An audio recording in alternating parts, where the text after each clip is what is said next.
What if I told you the most powerful pharmacy on earth isn't in a pill bottle, but actually in between your ears? What if a large part of your anxiety, fatigue, and even pain is not a condition you have, but a script that your brain is actually following? The difference between sickness and health, failure and triumph, isn't just genetics or circumstances, but a story you've been unconsciously obeying. Today, we're diving deep into the science of belief, the placebo and nocebo effects, and how you can rewrite your biological code that's been quietly running your life. So lock in. What's going on, Beyond Human fam? Gino here.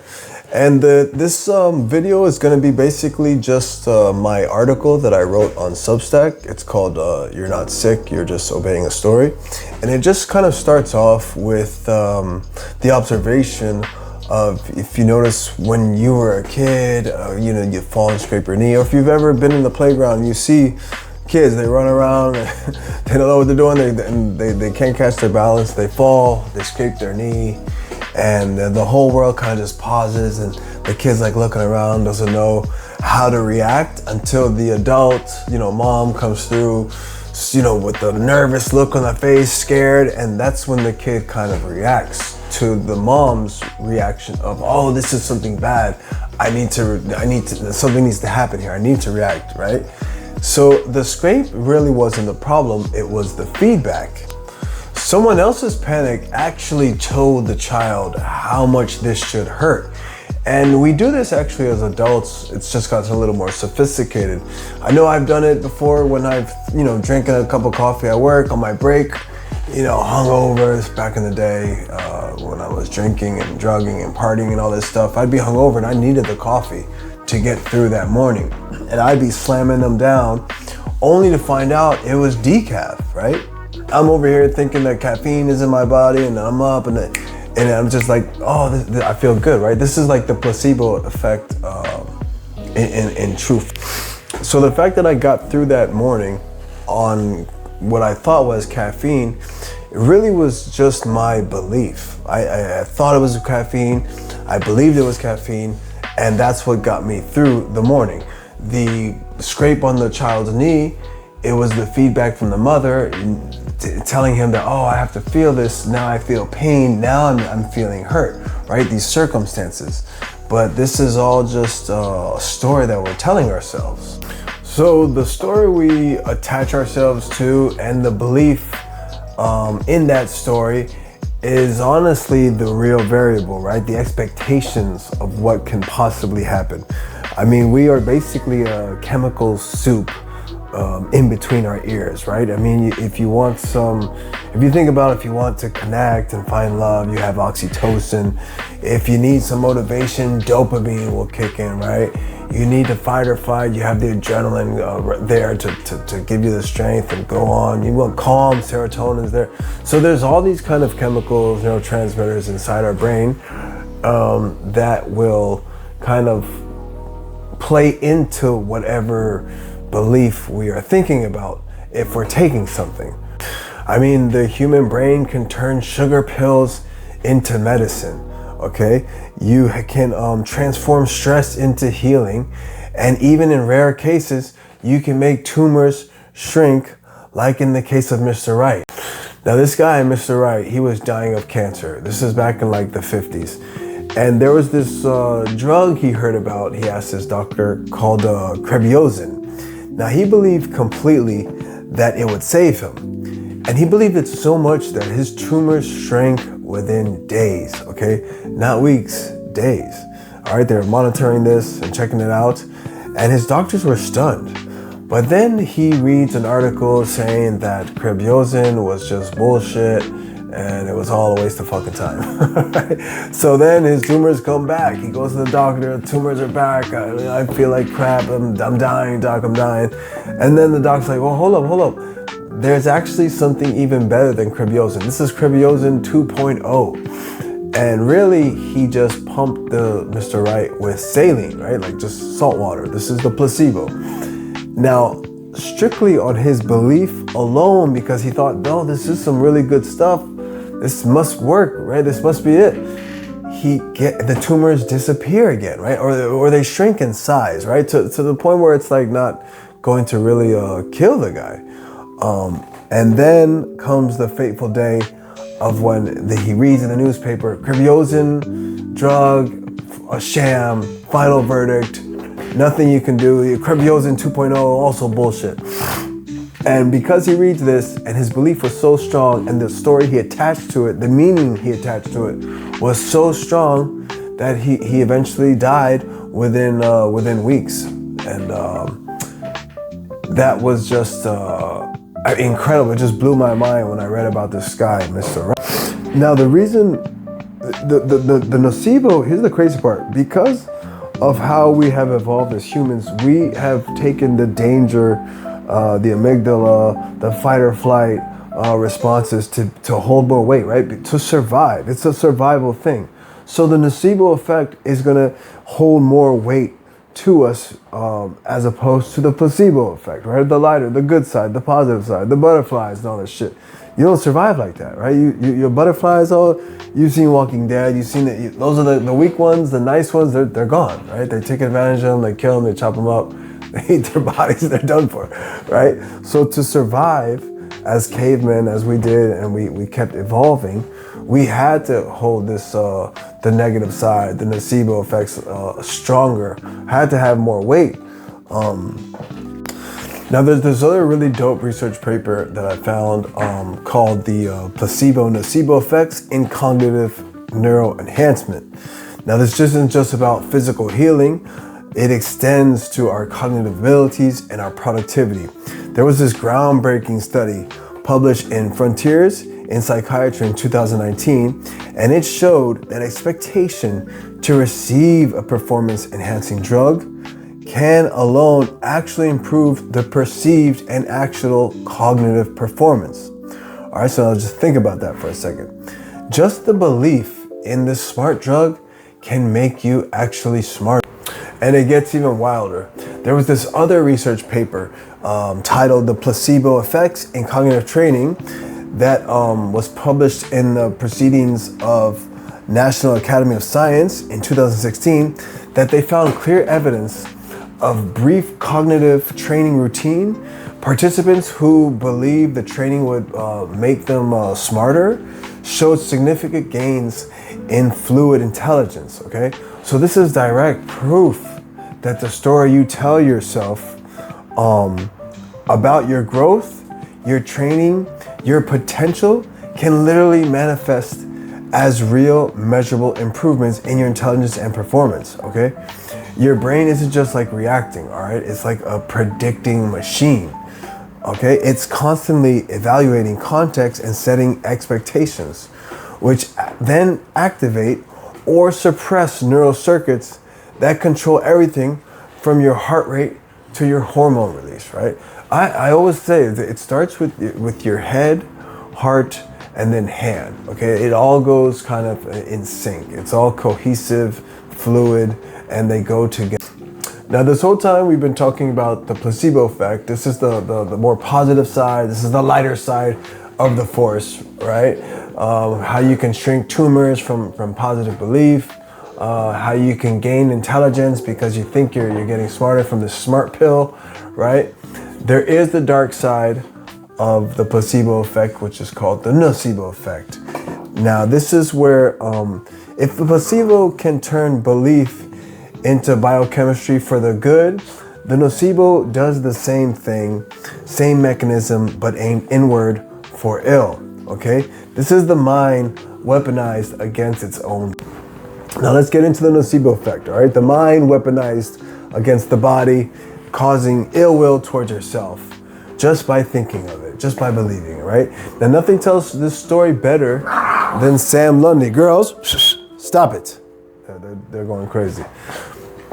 Sam Lundy, 1974. Dr. Clifton Meador, okay? He was there. All right, nocebo. The mind weaponized against the body, ill will towards yourself, the opposite of placebo, okay? We got that down. 1974, there's this guy, this retired shoe salesman, Sam Lundy. Okay, he's sent home from the hospital because he had some terminal ill cancer, esophageal cancer, and he was done for. Everybody thought he was, okay, the doctor sent him home, he's ready to die, goodbye, right? On from the doctor Clifton Meador. Now the whole family knows this.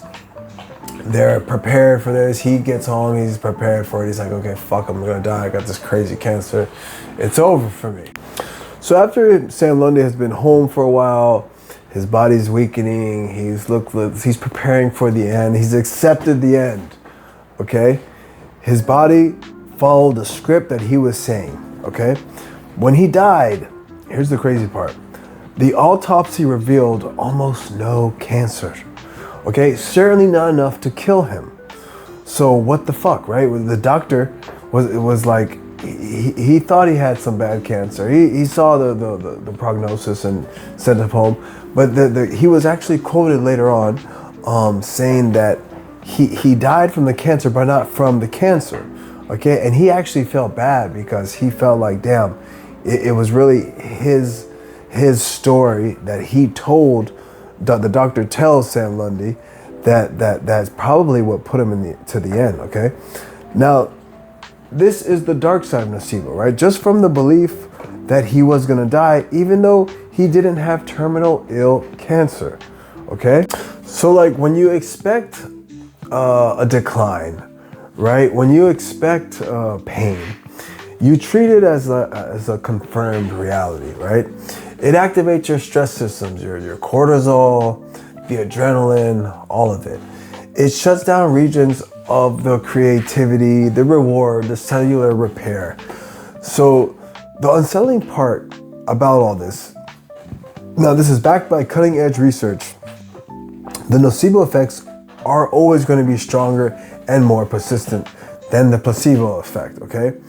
In 2025, there was a study in eLife that suggested that negative expectations can be more powerful and longer lasting than the positive ones. Now, because neurologically, your brain is wired toward threat detection, not possibility.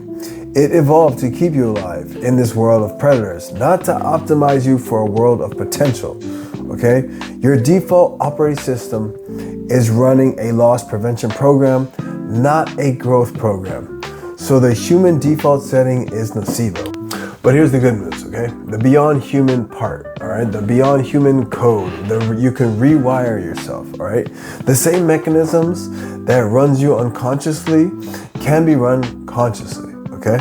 The brain that obeyed the harmful story can be taught to obey a different one, all right? Not through wishful thinking, but through deliberate, repeated signal construction, all right? This is where ritual comes in. Enter the ritual. Deliberate signal construction. Okay, elite performers have discovered this long before neuroscience had the data to back this up. Their pre-performance routines aren't superstition. They're actually biological switches, right? You have Serena Williams, who she bounces the ball a certain number of times before she serves. You have Beyonce doing her stuff backstage. You have Bono, who does some like prayers with his group prayers, okay? Now the content of the actual ritual is really irrelevant. Now the repetition is everything. If you repeat an action before a high performance state consistently enough, your brain wires them together, okay? The ritual becomes the trigger. The trigger fires the neurochemistry, and the neurochemistry produces the state. You have basically designed a belief loop powerful enough to alter your brain chemistry on command. I know it happens. I actually have one when I'm about to write or do a video. I have to click the pen. First I breathe in. I do 5 deep breaths. I do like some. I have these elastic bands that I go in, and I tell myself, okay, I'm focused, I'm organized, I'm not messy. I finish things. I lean into difficult tasks. I snap my pen 3 or 4 or 5 times, and then I get into it. All right, this is my ritual before I do a video, before I begin to write.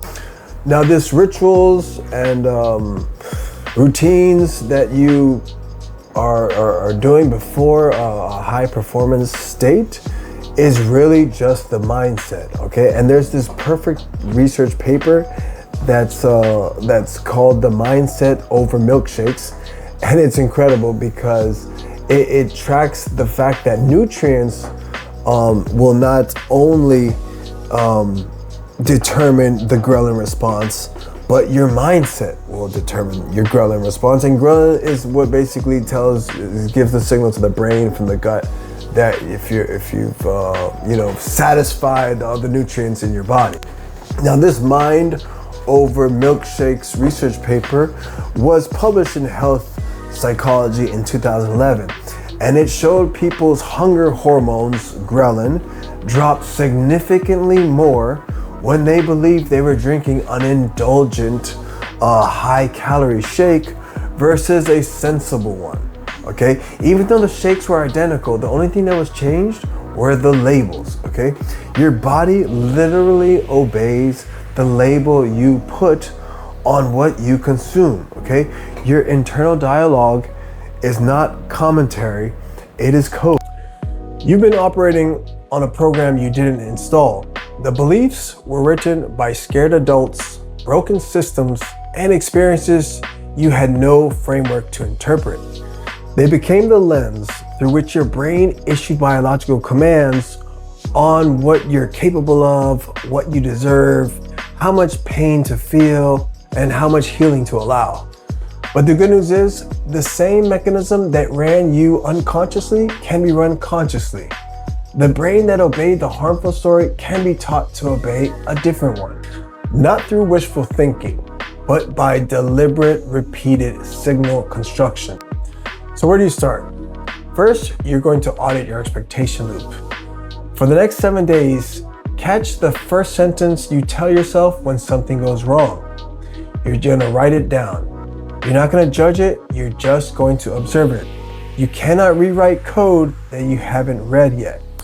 Second, you're going to build a signal ritual. Choose 3 physical actions you will do before any high performance state. Now, it doesn't matter what the ritual is, what does matter is the repetition until it becomes a neurological switch.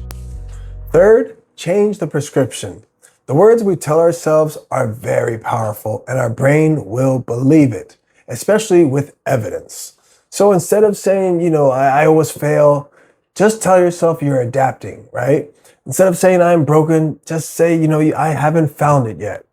Talk to yourself like you're talking to a loved one, someone you really care about. You're not gonna downplay them. You're not gonna talk to them like shit, right? So don't talk to yourself like shit. Now remember, these aren't just affirmations. These are competing hypotheses, and your brain will run the experiment on whichever you repeat with the most frequency and conviction. The question was never whether the mind is powerful enough. The question is whether you're willing to aim it. If you're ready to stop being a passenger in your own biology and ready to become the driver, then hit the subscribe button and share this video with a friend or someone you think who may get some benefit out of it.